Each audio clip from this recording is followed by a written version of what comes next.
The toy store was unusually quiet for a Saturday afternoon, its wide aisles glowing under soft white lights. Rows of colorful boxes stretched endlessly, promising joy in plastic smiles and battery-powered laughter. Daniel Hart stood alone in the toy aisle, hands tucked into the pockets of his tailored coat, staring at a shelf of dolls he didn't understand.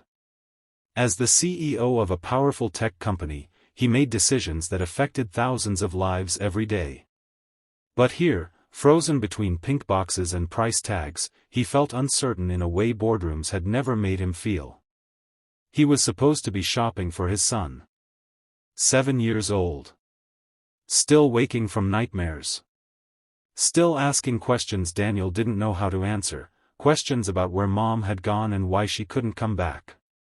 Daniel had learned how to run a company alone, but learning how to raise a child with a broken heart was something no one had prepared him for. He exhaled slowly and bent down to read a label, pretending it might suddenly make sense. Sir? The voice was small, hesitant, like it wasn't sure it was allowed to exist. Daniel turned and found himself looking at a little girl standing just a few feet away. She couldn't have been more than 8. Her dark hair was pulled into uneven pigtails, and she held a faded plush rabbit against her chest, one ear stitched together with crooked blue thread. Her coat was thin for the season, sleeves slightly too short, and her sneakers were worn at the toes. Yes? Daniel said, instinctively softening his voice. She shifted her weight from one foot to the other, glancing over her shoulder toward the far end of the aisle. A woman stood there, clearly her mother, carefully comparing price tags with the focus of someone counting every coin in her head. Mom says wishes don't work, the girl said quietly, eyes dropping to the floor.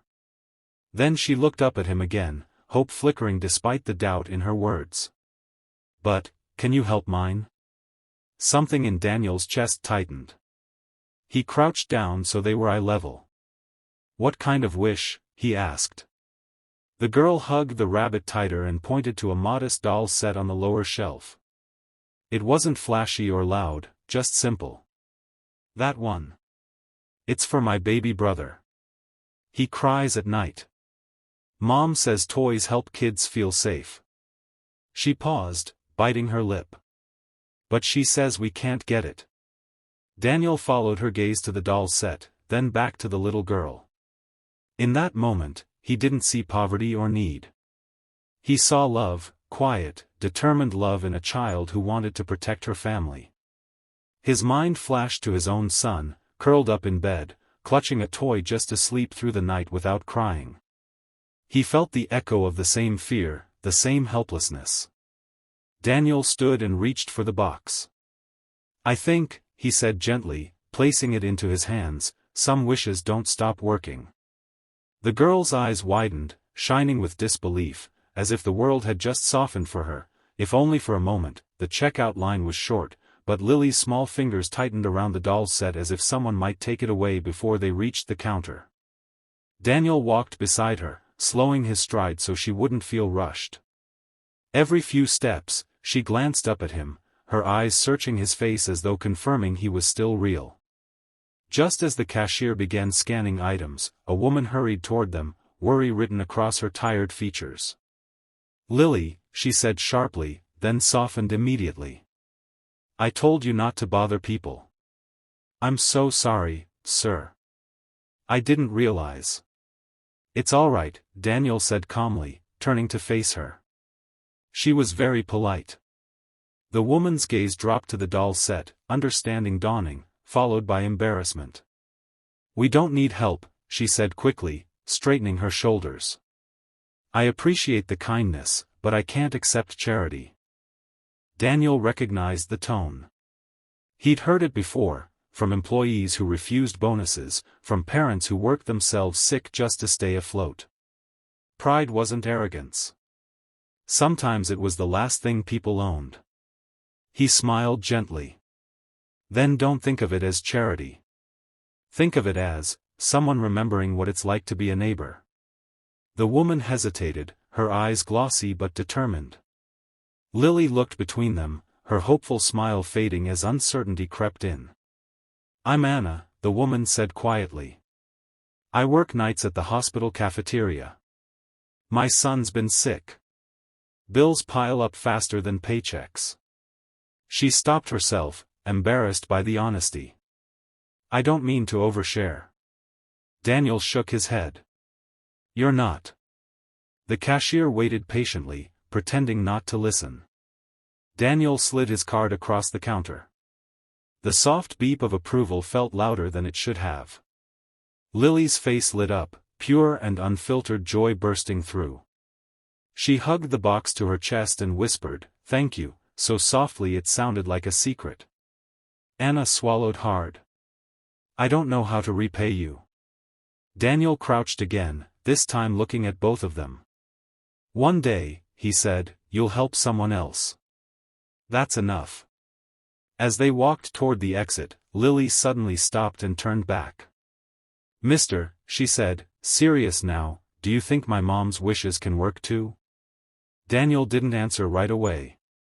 He thought of long nights, of unanswered prayers, of believing in things even after loss had taught you not to. Then he nodded. Yes, he said. I really do.